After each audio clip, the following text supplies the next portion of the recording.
Okay. 3, 2, 1. So we're here to talk about what might just be the most controversial movie of the summer. The reviews are in, they're split, fans are divided on if they like it or not. Supergirl has hit theaters. We've both seen it. Gabby, what are your first thoughts of the movie? They set my girl up. They set her up to fail. And I walked out of the movie theater and genuinely cried because I wanted that movie to be so much better than it was. And I knew that this kind of reaction was going to happen as soon as I walked out of it. Because, like, I walked out of Superman and I was like, I need to see this movie 5 more times. I walked out of Supergirl and I was like, I don't know if I can even see this movie a second time. But I'm curious what you thought. Well, I'm a pretty big fan of the comic. Like, it was super cool, Yeah. super colorful. I really like the medieval tone with like the superhero antics and Yeah. stuff. And this was just so drab. So Like, there's no color in it. And then also, the most interesting parts of the book, they make yep. super boring and mediocre in the movie. Like, if Frank Miller wrote this comic, he'd be pissed. I mean, he's been pissed at all of his, but like, this was like a butchering beyond It butcher of the was original really source material. as soon as you said I liked the comic, I was like, oh, so you didn't like this movie? Because if you read the comic, if you liked the comic, and DC was telling people to read the comic, I don't know why, because this was like just dust, drab, dreary. Apparently, the writer or the director never read the comic. It was just so simplified. It was like neutered, basically. And I understood that they were going to have to change some parts of it because obviously some parts of the lore doesn't match up, but like so much changed that it was like, why even call it? If it wasn't called Woman of Tomorrow, like if they weren't like hinging this whole thing on being based on that comic, I wouldn't even be as mad as I am. But Mm. if you're going to anchor it to the comic, it better be like the comic. Like it wasn't, that wasn't the comic. Like you're right. Like it missed that medieval feel to it. Like Mhm. it missed all the colors in the book. And this is nitpicky, but why did we name the like enslaved women child bride planet after the illustrator from the comic? That was not the serve you guys thought it was. It was actually super weird. It was just, I mean, okay, Millie Alcock was great as Oh, Supergirl. I thought she was great. Like, let's amazing. just get out of that. That was Of good. course. The suit looks good, but Of also the suit's barely in the movie. Ah! But I So, will say that scene, spoiler, at the end where like the yellow sun rises over the suit, that was good. That had no, me. I that was was like, yeah. good. I also like there's enough differentiation between her and Clark to make it interesting and like make a dynamic that works well. I wish she was a little more, I don't know if mature is the word. I wish she was the Supergirl from Woman of Tomorrow, like Oh, very well established. But I mean, it would kind of be difficult to have an arc. But like, I don't know. Any way I spin this, like I'm trying to think of what it could have pulled from the book, and then it was just like an amalgamation that didn't work very well for me. I mean, and again, but if they had the color from the book, I wouldn't be as mad. It's like a domino effect. It's like Yeah. if this would have been better, I wouldn't have been as mad about this. Speaking of things I'm mad about, that final battle scene and the music, that song. I'm sure if you've heard anything about this movie I've online, been you've seeing heard about. people hate it. I, I hate it. I was in the theater and I like literally Jim Halpert looked at the camera and was like, "Are you serious right now? Like what?" So you're gonna license the Blondie songs for the trailers. You're gonna do a collab with Blondie, and then just no Blondie in the movie. And then for Craig Gillespie to come out and be like, "Me and James Gunn went through 45 songs." You didn't need to go through 45 songs. There was only one song. It's called "Call Me." It's by Blondie. Like, Yeah, okay, I didn't think it was that bad. I thought the fight scene was cool. I thought the song, it was weird to do a cover of the song, yeah, but the song itself would have been fine, the original. I thought it was okay. The fight scene was cool, but I think my biggest thing with the movie is it feels weird. It's not.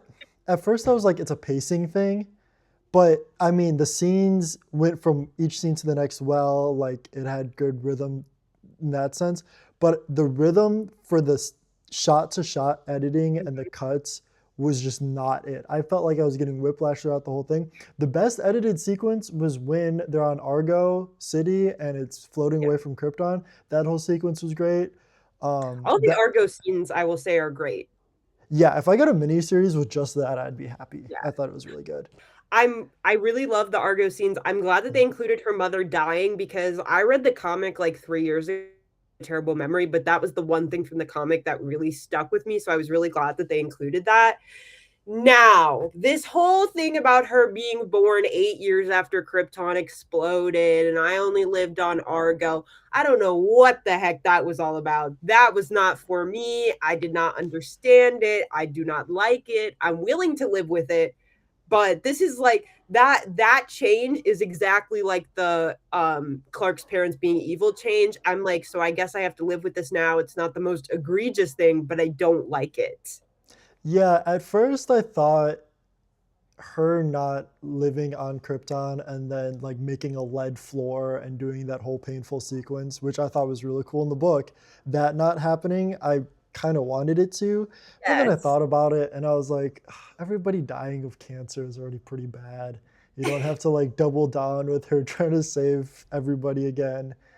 Um, I liked it though. I liked it as an allegory for like climate change. Like I was looking forward to that. I almost made a video before the movie came out and I was like everybody watching Supergirl seeing like Krypton like slowly dying and people not believing scientists and then like, as obviously completely disregarding that. And then that didn't happen. So I'm like, okay, well, I guess we are completely disregarding that.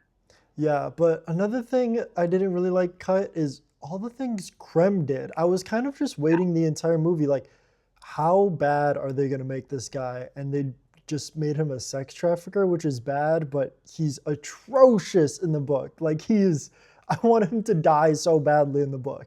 And here I was just kind of like, I've seen this villain before. He did slit that little girl's throat. True. He did. That was pretty bad, I think. I think the sex trafficking I actually had in my notes that I mean, I don't like sex trafficking. I liked that plot. I thought it was very, very timely. It does feel like one of those like really base level feminist things, and that's kind of how it came across in the movie. But I liked where she was going with that. Like everybody wants to see Supergirl beat up a pedophile. I enjoyed that for sure, but I definitely see what people are talking about with him being kind of like one dimensional. But almost feel like they were trying to shove so much I don't know, it feels simultaneously like they were trying to shove so much into the movie but also it was so bare, like I don't even know how to reconcile those two things. And it just felt like it was trying to be Guardians of the Galaxy. That was another thing. This was like James Gunn's name is attached to it. We have to make this more Guardians of the Galaxy. Like, no, you didn't. Krem did not need to be like nowhereified. He could have been like a cool, suave, weird, creepy dude, but instead he's just like a Ravenger. Yeah. And I mean, I liked his design, like his facial design was cool. The suit was kind of like, blah. It was like whatever. Yeah. But I But don't know. again, the thing that would have separated it from Guardians of the Galaxy is making it more medieval. Like, Yeah, why are we so exactly. afraid? House of the Dragon is super popular. Like, y'all couldn't have called up House of the Dragon and borrowed some stuff? Another thing with that is Ruthie was nothing. She was giving me nothing throughout the entire thing. I thought she was going to be very capable, like she was going to be able to stand on her own, but it was more like, oh, I'm going to stab this guy in the foot and I'm just going to roll around the floor until Supergirl comes and saves me. I I support women's rights and wrongs. I thought she was adorable. The actress's hair is so long and beautiful. Oh, I was just staring at it the whole time. I was like, I'm trying to get inches like you, girl. But I mean, I could see where you're getting at with that. I feel like comic Ruthie was a lot more capable and a lot more vicious. Like, I don't know. It was probably the age of the actress and like how like adorable her face is. But every time she'd be like, I'm gonna ruthlessly murder this guy, I'm just like, oh my god, you're like a little kitty. Yeah. Like, oh my god. They had that scene where she walked in with her hood up, thing up. I was like, oh, that's going to be like a cool mask for her. Never see it again at all. I thought she was going to use that to hide her age or anything like that. Nope, she just lets everybody know she's like 10 years old. Yep. Just a baby born yesterday. Speaking of people who aren't capable, why did my girl Kara not have any powers for like half the movie? That also pissed me off. Why? Like She's depowered for most of it. I know it pisses me off. Like she is actually more powerful than Superman in the comics. Oh, dude bros are going to come at me for this, but it's canonically true. And they like depowered my girl the whole movie. Like there was way more yellow sun planets in the comic than was in this movie. And also this movie only went to like 3 planets, maybe 2. So like Well, another thing is like I'm watching it and I'm like, oh, they're doing the thing where you're in like a live action movie. People have a harder time suspending their disbelief. So you have to depower her in order for her to go up against these brigand guys and like for it to be a fair fight for them. whatever. They had kryptonite arrows. They had kryptonite weaponry. They could have just used that the entire time and she still could have been shooting lasers out of her eyes. Yeah. It was yeah, that was weird. Too much Lobo. People were like, "Oh, Jason There Momoa is was a so good," lot. but I'm like, "Why is it Lobo marketing?" Like, I just feel like they did not have enough confidence.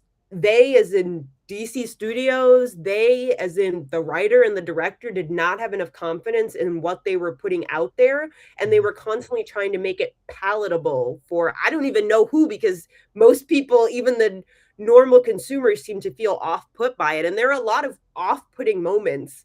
Like, I'm just gonna name scenes from the movie, but in the one scene where she does get hit by a kryptonite arrow, there's that weird cut to like her blood cells like turning green and stuff, and I'm like, what are we doing here? Or like the scene on the planet with the green sun, I felt like it kept cutting back to her, like getting poisoned and dying like 6 times. And I Mhm. was like, I get the idea. Like, you don't have to show it to me 5 and 6 times. Like, we could cut back twice and I'd be super solid.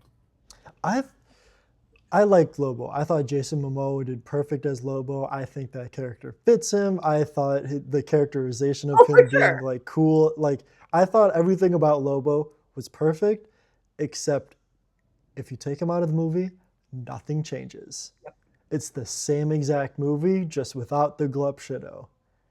He should have just been in Man of Tomorrow as like a cameo. Like the Mm. opening scene of Man of Tomorrow could have been him fighting Lobo or something. Like this just felt like and but again, that felt like you don't have confidence in what you're putting out. So you have to add in a glup shido to make people feel better Mm. because like there was a guy ahead of me, actually a man and his girlfriend, which you know pisses me off, ahead of me in line to get, and they're like, oh my god, I can't wait to see Lobo. They had like Lobo T-shirts. I'm not to call them out, but I'm like, who's a fan of Lobo like that? Like as like a Kyle Rayner fan, I'm like, you're too glup shido pilled right now. Like this is getting a little ridiculous. Oh, If you have Lobo on your shirt, that reminds me of the people who have Deadpool on their shirt, or they're like, Deadpool's my favorite character. Like, okay, you're cool, you're quirky, whatever, yeah, we whatever. get it. I Whatever. So we start up here to see Supergirl. So like the beginning of the movie was one of the weirdest things for me because you have the scene of Kara like I feel like you could have not shown Kara until after Krem kills the family. I thought oh like Krem killing the family could have been a better opening scene because then we go like you have this tonal whiplash where Kara is doing her whole Peter Quill music jukebox thing, and then you go to Ruthie watching her entire family, not just her father in this version, get ruthlessly murdered by Krem. And then you go back to Kara drinking and discoing yeah. at this bar. There were a lot of editing choices that just felt like odd. Like we can come back to this in a second because I know you have a thought, but don't even get me started on the trailers transferring to the movie because I feel like the trailer was almost for a different movie. Yeah, I thought that the tone of the trailer was not. I, honestly, I think the editing just really killed this movie. It killed the tone. Some of the takes they chose, we know there's different takes because the trailer has wildly different takes than the Yes. movie does. But I think just the tone that the editing was conveying in this movie was not the tone that this movie needed. I don't know. It's really hard to put my finger on it, but it's really just the combination of taking out so much from the original source material and not replacing it with anything that interesting. I agree. And again, the trailer, the every time that she said a line that she said in the trailer, she said it in a completely different way. Mm. Like those lines where it was like she had one the line in the trailer was like, "Oh, Clark, I don't have any people." And then in the movie, she's got a toothbrush in her mouth and she's like spitting while she says that, Mhm. which completely takes like all of the takes that they chose for the most impactful lines from the trailers were absolutely not delivered in a way that had any emotional resonance in the movie. Like the way that she says like Krypton didn't die in a day is just so kind of like casual. And the line about I don't have any people also casual. Like the only line that was really impactful was like when Ruthie was like, "When do you stop being angry?" And she says, "Any day now."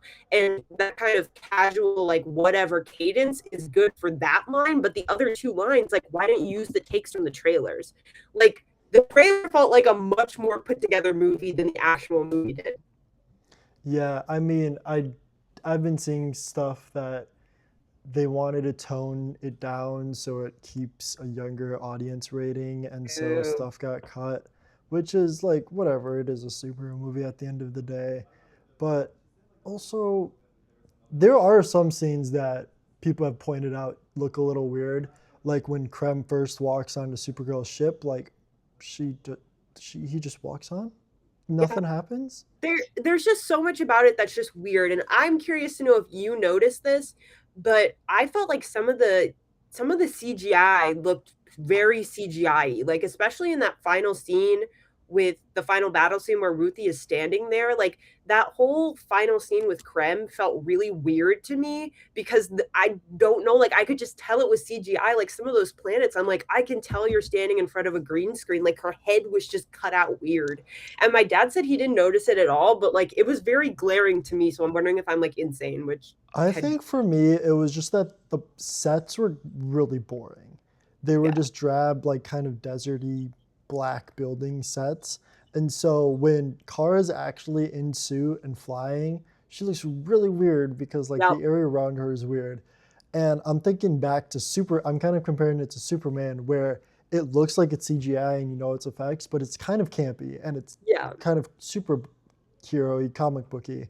And if they were trying to go for a similar vibe here, it didn't work because it came off more like the Flash, the Flash movie. And I hate to say it because this is a far better movie than the Far better. Flash, but it was kind of the fighting in a desert, people flying through the air, not really kind of Yeah. just sandbox type of vibe.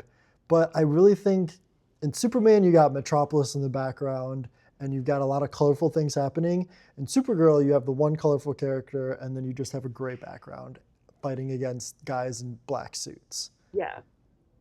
Which is I can see if that was the plan where they were going with that, but it's really not visually appealing. Like been there, it's been done. No. And But what's honest, sorry, go ahead. I have one more thing about the effects. The fight scenes were cool. The choreography is Yeah. cool. When she actually was not depowered, she used her That scene abilities with us, cool. I want to see more super breath, but that's whatever. I can live without it. I think it's more the angles. Angles not. It's the focal length at the end of the day. Like it's not. It's CG, so the focal length isn't really real or anything like that. But you just can't see what's happening because the shots are too tight and they're too close. So you kind of only see like waist up for the fight scenes when you should be seeing her full body because she's doing a bunch of kicks and you just yeah. don't. It's kind of hard to see. It feels really cramped. Yeah. I'm smiling and nodding on that because I almost flunked out of intro to film, so I don't focal length. Yes. It's just But not as wide of an angle and you just can't see as yeah, much. and I agree with that. Visually, I can see that, so I agree.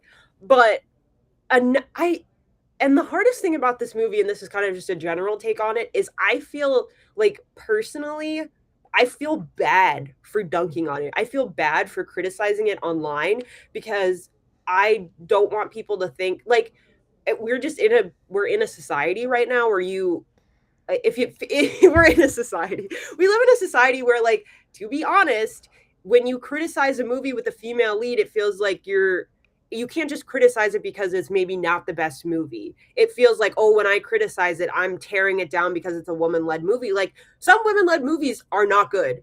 this movie is fine. It's a fine movie. It's Yeah. average. It's not like that guy from Variety who was like, that's the worst script I've ever seen. First of all, Batman versus Superman is right there. Lex Luthor pissed in a jar. So be for real. But I feel bad every time I criticize this movie or like I tell people that I wasn't the biggest fan of it because I'm like, it was a good movie, but we need to be able to, there have been worse movies out there that have made more money than this movie will make. And the reason is um because it's a female-led movie and I don't want to be lumped in with like the weird incels who are like Millie Alcock is ugly, this movie is woke. But like I'm not like them. I'm just like this was an average movie and I wanted it to be better and here are the ways that it can be better. Yeah. This movie is just like I think you summed it up perfectly. But I think there's so much writing on it because it's the second DCU movie. Like you have Superman and then you have Supergirl. And Superman, great time, awesome. Five Supergirl, times I thought. fine. And it's like bringing her back for another, like bringing her back into the fold when she's not a super well established character. She had a fine movie, and you're bringing her back as a main player in the next like big Superman movie. It's kind of tough. But at the same time, I do want more movies like this. It was not an origin story, kind of was, but not really. And then you got just like she's going on an adventure, which I really liked, and I want more of that in the DCU. But it's just kind of it's $30 for a movie ticket, and like Yes. movies are now Yes. they're more of an event to go watch. So when you're Yep. just watching kind of a middle of the road adventure for a superhero movie, it just doesn't feel worth it. And I think that's kind of the sentiment that I'm getting from everybody. But overall, like I like Millie Alcock as Supergirl. I thought it was great. I can't wait to see her in more stuff. I thought the world building. Let's talk about the world building for the broader DCU because let's be real, that's all that I care about is the lore of the broader DC universe.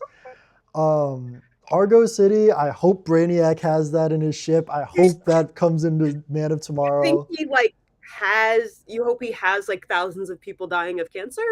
Like, Because that's yes, what it because is. that would tip Supergirl off. She would go Oh, ham oh, on Brainiac if she yeah. found that. I think the Argo City and like Krypton, not all of Krypton being destroyed right away was interesting. And I also like that Clark was in this movie and he was like kind of a big part of Supergirl. And they really show that the camaraderie between them is strong and they're not like totally distant cousins. Yeah.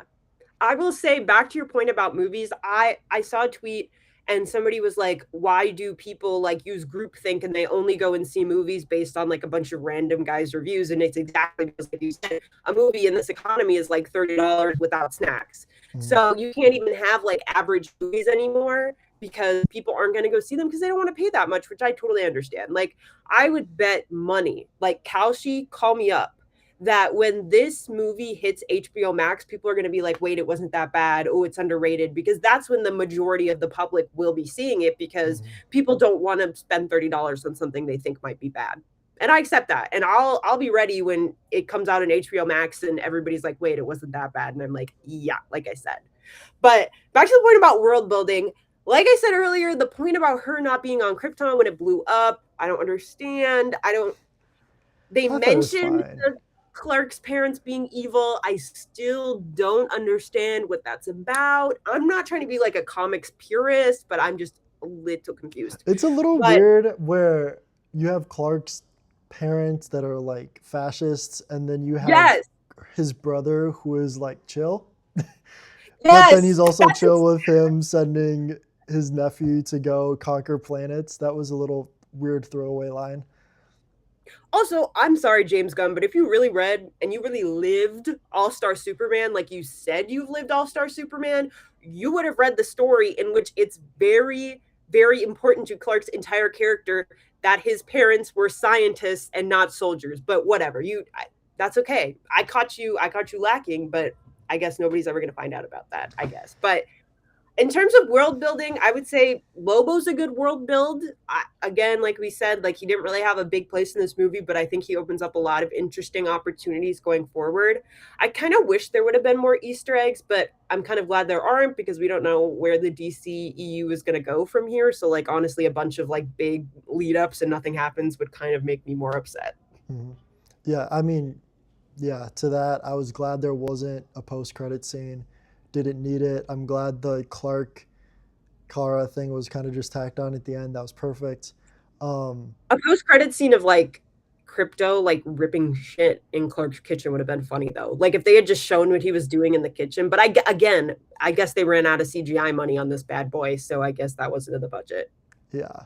Um, but the with the cosmic stuff, I don't want this to feel like the MCU, and it kind of just does right now. Like the techno people who were scavenging the ship, they felt like Yeah. Gamora and Nebula, and I didn't really enjoy that very much. I want a DC universe that feels epic. Like I want the new gods to just feel. I want them to be very like Jack Kirby, and not in like a Thor Ragnarok way. Like honestly, like a CW way. I want them to feel not like cheap, Yes. but like No, CW just like they just did exactly what the comics did, and but they had like episodes to explain it, so that yeah. was kind of difficult. Also, it felt like, and this was probably for budgetary reasons, but the CW always felt much more grounded. And I feel like they did take a risk that obviously has not paid off here in kind of expanding it too early. Like there was a reason why like space Thanos was really introduced until the Avengers movie, which was 5 movies into the MCU.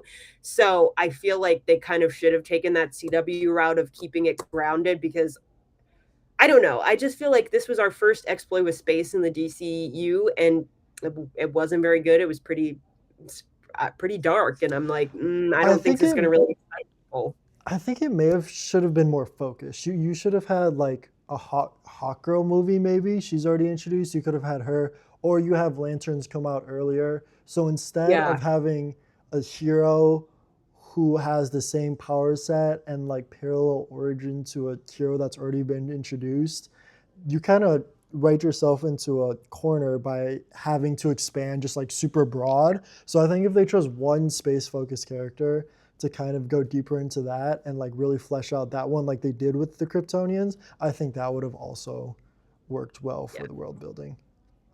Also, I would say like this movie did not have to come out right now. First of all, it could have came out like closer. Like if they wanted to do like year to year, that would Yeah. have been fine. Release something in between. But many people have said this, and I agree. The time in which this movie came out is not good box office wise. You're putting it No. in between Toy Story 5 and Minions. Like, be for real. Not that I've seen Minions either that of those has movies. the highest Yeah. Rotten Tomato score in any Illumination movie. I am so Oh, excited to see they're Minions saying versus Monsters. they're saying the Minions is like high quality cinema. They're saying Yeah. Minions serves.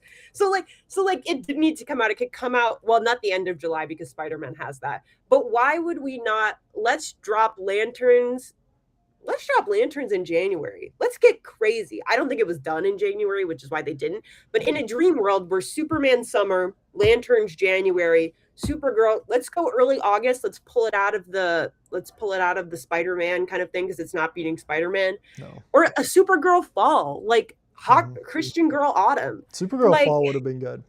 Supergirl fall would have been great, but I feel like they were trying to recapture Superman almost like bar for bar, and it did not work. I think another thing with this release schedule is we got Superman, which was great. Great first start to the DCU. Like, that was a good idea. We got a Amazing. couple animated projects sprinkled in there, but that's only for the real Whatever. niche people who like that stuff, like us.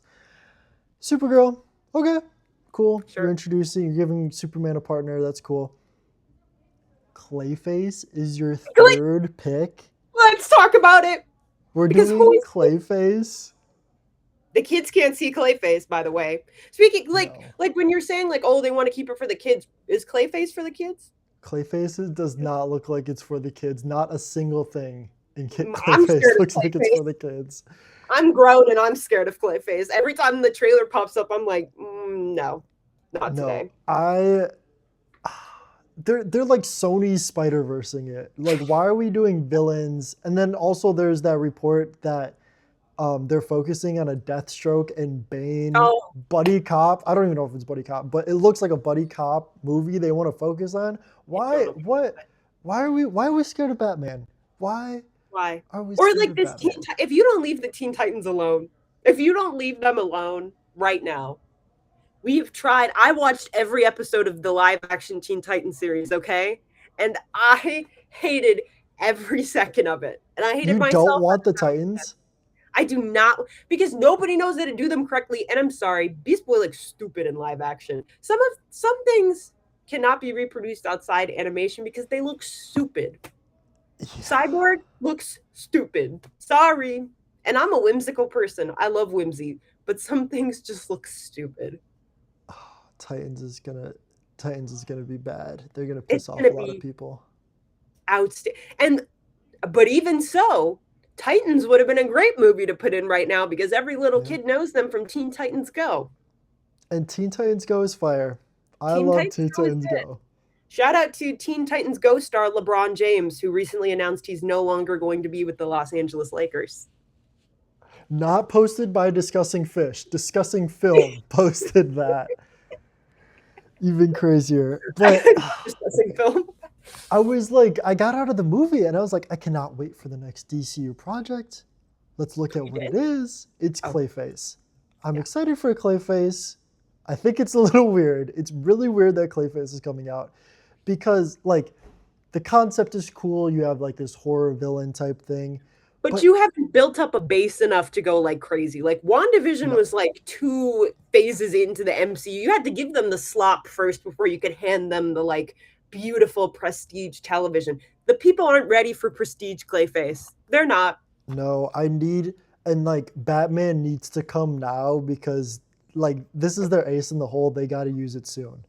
Like they need. Well, but even the Batman 2 is coming, but people are not going to understand that that's not at all connected to the DCU. They're not. No. The general consumer in this economy, no.